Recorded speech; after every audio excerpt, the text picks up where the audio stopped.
Hey guys, Verbal Engine 95, recording live from York County Prison Cell, and well, good news has been dropped in the last week or so I think we can all be happy about that. Um, just in case you know anything happens in the future, I'm not gonna announce it to I don't want to get anybody's hopes up, but should maybe go take a look at the death battle page real quick. But aside from that, this is also a weird one for me because I could have sworn that, and this is crazy to think that I've been doing this for this long, but I could have sworn that, like, almost a decade ago I made this video. Actually, no, it wouldn't have been a decade ago. It would have been like 8 or something years ago, actually. But, like, I could have sworn that I did this video like 7 or 8 years ago. I definitely had it planned out 7 or 8 years ago. Not in terms of the research, but I definitely had it as an idea that I was looking into and thought I had it researched. But I guess I just never made it. So here we are gonna do a video that 8 years ago I was gonna do. And it's actually probably grown more, it's probably got more star power heading into it because it's Attack on Titan and Sword Art Online. It's Erin Jaeger and Kirito. Now, keep in mind, when I had planned to do this, I think Season 2 of Attack on Titan had just recently ended. And I think Gun Gale was still in progress for Sword Art Online. So this was a very different fight when I was thinking about doing it. And, yeah, like, it was weird because Sword Art Online was it wasn't new, but it was, like, it had recently become popular, or at least it had only been popular for a few years, and Attack on Titan, I think, was maybe like a year old or something. So, like, this was the new hype Attack on Titan going up against the, established Sword Art Online. Now it's kind of like old man Sword Art Online going up against, recently retired champion, Attack on Titan. But anyway, getting into this. I fell off of both of these series. I do not know that much about either of them. In the grand scheme of things, I know the early on things, and I have some entry level knowledge of things that happened later, but yeah, it's just, so I'm gonna try to avoid any story stuff and just try to stick with the characters, but due to the nature of both shows, it's gonna be a little difficult, so bear with me. So I'm gonna start with Erin. So Erin Jaeger is, I guess you would, for all intents and purposes, be considered a human male, who grew up in a world where, which is supposed to be our world, but no story, grew up in a world where, giant people-eating fucking monsters called Titans, eat people. So humans had to kind of do their best to prevent that, and they built 3 giant walls to keep those Titans out, and also had a also trained a military to defend themselves against these Titans. Eren would lose his mother, and alongside some of his friends would go and join that very military, where he'd be trained to use equipments like his 3D maneuverable gear, where it basically shoots grappling hooks out into directions from the waist, so he doesn't have to actually use his arms to move around. And also his flesh-paring blades, which pair flesh.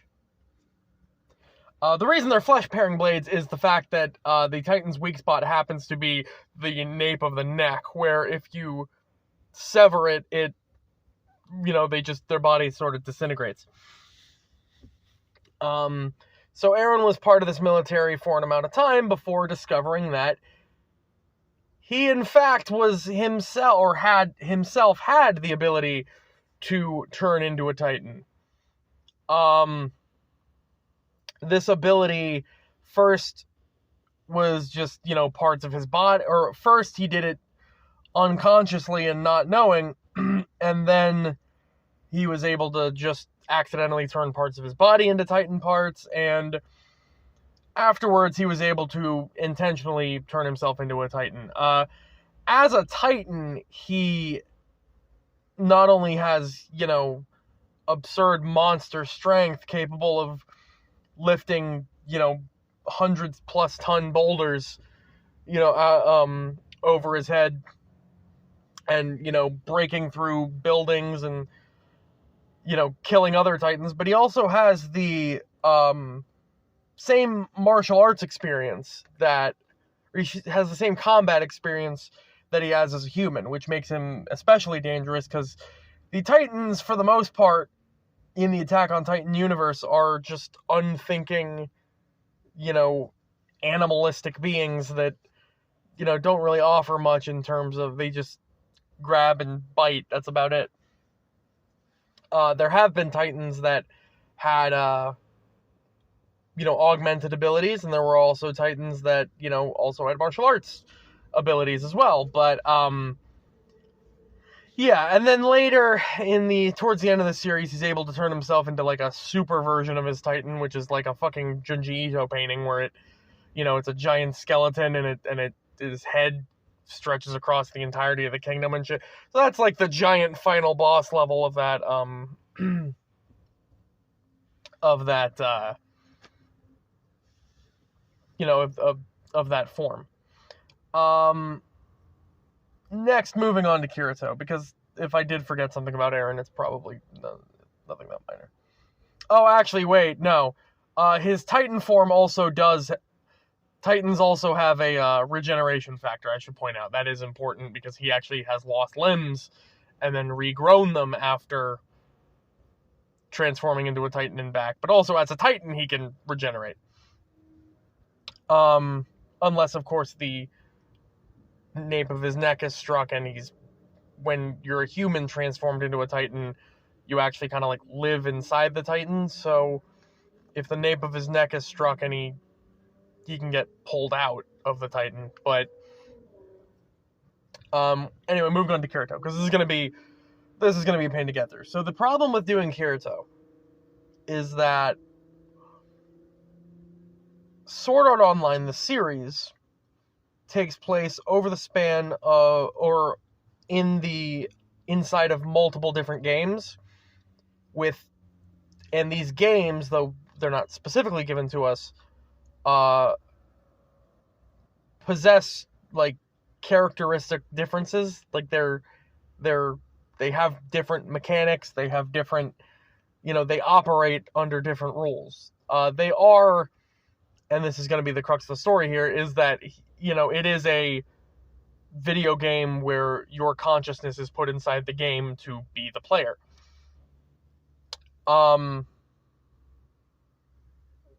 That's for this fight. Obviously, we would do, and I'll try to reemphasize this later.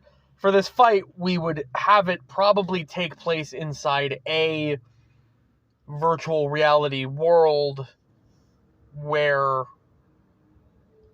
or Kirito would at least be given the abilities that he would possess inside the game, whether it would be Erin in the game as himself or Kirito as his avatar in the game in the real world. I know it gets dicey, but that would have to be the way that you do it.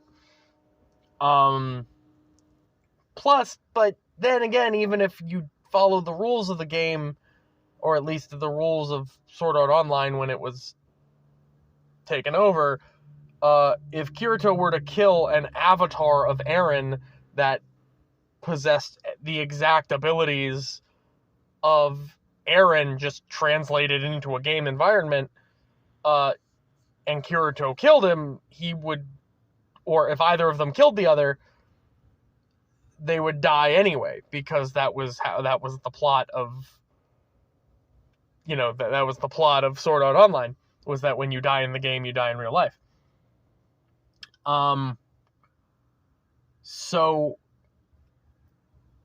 Kirito has, for the most part, and I'm using that very liberally, or conservatively rather, for the most part, Kirito's abilities in these games are transferable, sans some abilities that are exclusive to each game.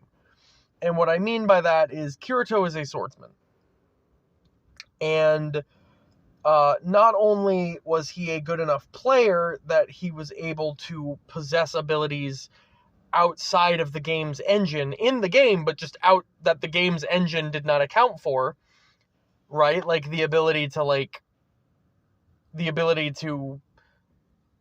again, because your avatar is, you are mentally your avatar, right? So you're not just like putting commands in, you are like using your mind as the controller, so you are living out, the life of the avatar. You're not just hitting buttons and hitting commands, you are actually like doing the thing, you are mentally doing the things that your avatar is doing. Your consciousness gives you control of the avatar. But he was able to do things like block out noise and whatnot, which shouldn't have been possible because the game, again, hooks up to your senses. He was able to do things like sense the intent of another player, like get a danger sense, like sense the intent of another player. He was able to identify weak points on a weapon, like structural weaknesses that don't exist in its hitbox. So he's basically broken the game every game that he's in. And in a lot of these abilities were actually transferred through different games. Like I said, he was in Sword Art Online, Gun Gale, Alicization, and what's the other? Einzad? No, Einstrad was the castle. Amstrad, the elf one, right? He was in the elf one. And a lot of these abilities are transferable, which means that for the most part, I mean, stat-wise, there's a difference, but like, we're going to ignore stats because they don't really represent anything like that we can use. For the most part, Kirito as a swordsman uses the same abilities.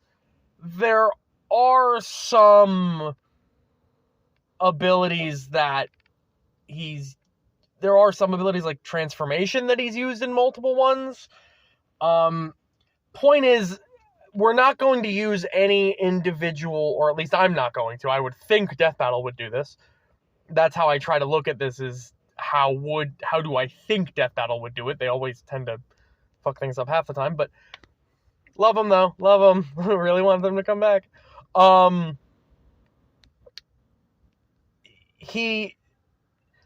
They would not put Kirito in a particular game or use that game's version of Kirito. They would do like, they would put him in a game comparable to the games he has been in, but not one that is specifically named, and one that would allow him to use either his non-exclusive abilities or all of his abilities, maybe, I don't know. But that's how I feel like they would do it, right? So again, which weapons he has in particular, because he's had multiple different weapons. I would think they would just give him the baseline weapons. They might just give him the Elucidator and the dragon one. I forget what it's called. I feel like they would just give him like his most iconic ones, if anything. But yeah, so Kirito is a master swordsman, master gamer as well, because he, is able to figure out all this stuff and actually apply it into combat. And his swordsmanship not only transferred to himself in the real world once he got out, but also transferred in-game because he was able to memorize these skills. When you have a game, I guess, where your mind is the controller, I guess you're able to break some shit eventually. But like I said, he's also had things like transformation. He's also had things like deflecting magic. He's also had things like I said, all those skills with heightened senses and being able to sense somebody's intent to kill, and being able to like identify structural weak points. He's blocked bullets before. He's done all sorts of crazy things, right? He's dodged lasers. Within that transformation thing I mentioned, and that would probably be the one thing I would have him use magic-wise, if anything, is because the only time he's ever used transformation, he turned into a monster called the Gleam Eyes, which is this big, giant monster. But the problem with transformation is that it, A, is randomized based on the user's hitbox, or their inventory. And B, you can only, I believe it's part of the game, you can only transform into a creature weaker than yourself, right? So it's generally not used. He did use the Gleam Eyes because he was fighting like a group of people and he wanted to be able to knock them all out like in one blow, essentially, without having to like fight them all independently. He also has a health respawn ability, which isn't actually like an ability per se. It's kind of just game mechanics, but because he's so much stronger than a lot of other players, it seems like it's almost unfair because it's based on the strength of the opponents he's fighting, where after so many seconds he will regenerate a set amount of health even in combat, right? So if he's fighting people that are only barely chipping it away at his health, he can actually heal faster than they can hurt him. So that would come into play in a fight where, one character is not definitely stronger than the other.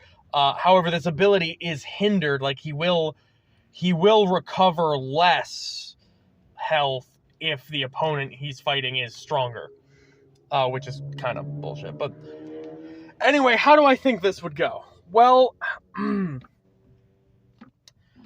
trying to get not the glare in this. Here we go.